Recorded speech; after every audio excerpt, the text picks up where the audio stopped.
remember exactly where I saw this concept, but I do remember seeing it in some creator's profile, and I thought, wow, that's a really genius way of like recording yourself speaking, because I'm very comfortable speaking into my photo booth. Like I do this all the time, or I'm very comfortable speaking into my laptop, as opposed to my phone, which is slightly more intimidating. So I was like, wow, genius, brilliant idea to just get me a little more comfortable speaking into the camera, right? I'm still not speaking into the camera because I think what I know is that you're supposed to look directly into the little peephole and not at yourself while you're speaking. But that's, I think, stage two for me. So I have some flowers to put in these two vases. Vase. Potato. I have some flowers to put in these vases and this morning.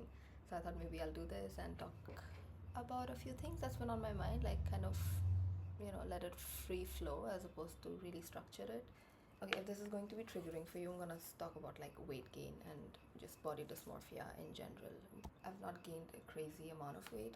If anything, then like now my weight and my BMI, like my BMI makes sense with my current weight, and that's what everybody's been telling me. But as somebody who grew up on Tumblr, quite literally, as somebody who grew up watching all of those eating disorder posts on Tumblr, yeah, wow, that was really noisy. But as somebody who grew up on Tumblr looking at all of these eating disorder posts as a teenager, um, the current weight gain is really like hitting me in a way that I I was really I was really trying my best not to like get to this point. I've been really skinny, and when I say skinny, I've been really, really skinny. 47, 48 sometimes, which for my height and my lifestyle, that's bad. But I didn't even notice that that's bad because, when you grow up on Tumblr, you see like all of these skinny people with skinny legs, skinny arms. Everything is like so concerningly skinny, and you look up to that. When you look up to that, that doesn't become concerning for you. That becomes something that you look up to, and that's what I did for a thick chunk of like the past few years. It's like taking me back to all of my negative patterns of just thinking, oh yeah, maybe I should just eat one meal a day. Oh yeah, maybe I shouldn't be like having more than one meal a day. Maybe I should just lose the weight, get skinny again, get comfortable with food, because now I'm like even overthinking before picking up food to eat, which not ideal, which is something that I didn't do, and which is something quite honestly I enjoyed when I was really skinny. Like something that I genuinely thrived in is that like I was like, I don't have to think before eating a sandwich because I'm really skinny. I don't put on weight, so I don't have to think about that stuff. I shouldn't have to think about that stuff anyway, but that is an idealistic way of thinking about this, right? Like it genuinely is very ideal to think that, oh yeah, like body positivity, yeah, body positivity doesn't really come around easily when you've grown up with a lot of concerning thoughts. I've been trying to be a little more gentle to myself. So every time I have like a concerning thought about food, I just tell myself that, you know what, like you need this. Like that's literally all I tell myself. You need the food. You need the good food, and you need this energy for your runs. You need this nourishment. You need this fuel. Like don't look at it as just like food, good food, bad food, trigger food, etc. Like all of those thoughts, I just try to like not shut them down, but just like not even acknowledge them, or like let them crop up to the point wherein I'm thinking about them for more than 3 seconds, right? Another thing, brain fog, right? Like let's dive into that topic, shall we, for a second? The brain fog that I had from not eating regularly, or like not eating enough, or not fueling my body enough with especially protein, was crazy. I Now that I'm eating better, or now that my body has a little more fuel, or has a little more protein, or has a little more something to go off of, or my brain has something to go off of, it's thriving. Who knew? Just the way you like cut off all the excess that you don't need, um, to put in your like pretty vase, in a pretty manner. That's what you're supposed to do with like, all of those thoughts also. You're supposed to just cut off the excess, and cut off like the stuff that doesn't, you don't need, that is unhelpful, that won't fit in. You just need to cut off those thoughts, and well, garner pretty ones, better ones. not just the brain fog, the sleep quality has been great. I don't know where I'm trying to get to, like with this little anecdote. I really don't. It's not easy to it's not easy to deal with difficult stuff.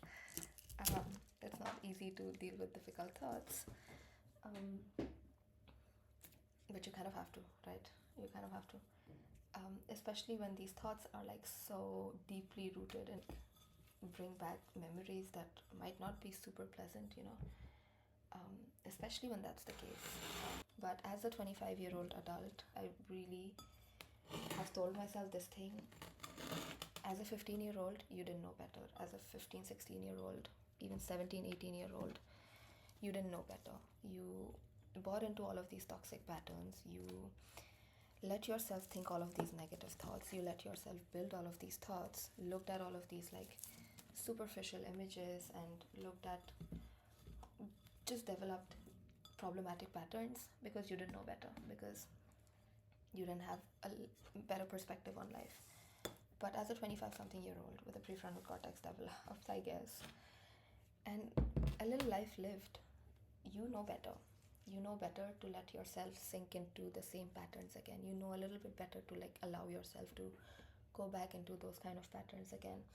You know a little bit better to like not let yourself aspire to be something that your body is not thriving off of, or your brain isn't thriving off of. You like know better to let yourself run into brain fog again, to let yourself run into terrible sleep, brain fog, lack of energy, all of those things again. All for what? All for skinny arms and legs. Just go to the gym more frequently, just run a little bit more, have a little more active lifestyle, build your body, don't starve it, is what I've been really trying to like actively tell myself every single day that I wake up. Like, don't starve it, nourish it, and build it. Like, the that's the best thing that you can do right now. I'm sure I'll gain a little more perspective by the time I'm 30, 40, whatever, about body. But right now, that's where I'm at. Nourish it, because you've really deprived it of nourishment, and shut down the triggering thoughts, shut down the negative thoughts, and nourish better thoughts, garner better thoughts. Because as a 25-year-old, you are very capable of both mentally and physically taking care of your body. Anyway, I'm done with my pretty oopsie. Yeah. So, this, my friend was picking a few the other day, and I really liked how they smelled. Yeah, they smell like fucking great. So I picked a few up, and that's what I built the rest of the base around. A lot of cleaning up to do now, so I'll get to that. So I'm gonna have a ball of a time editing this video because I don't generally like the sound of my own voice. That's yet another thing that I need to get comfortable with. Anywho, ciao ciao.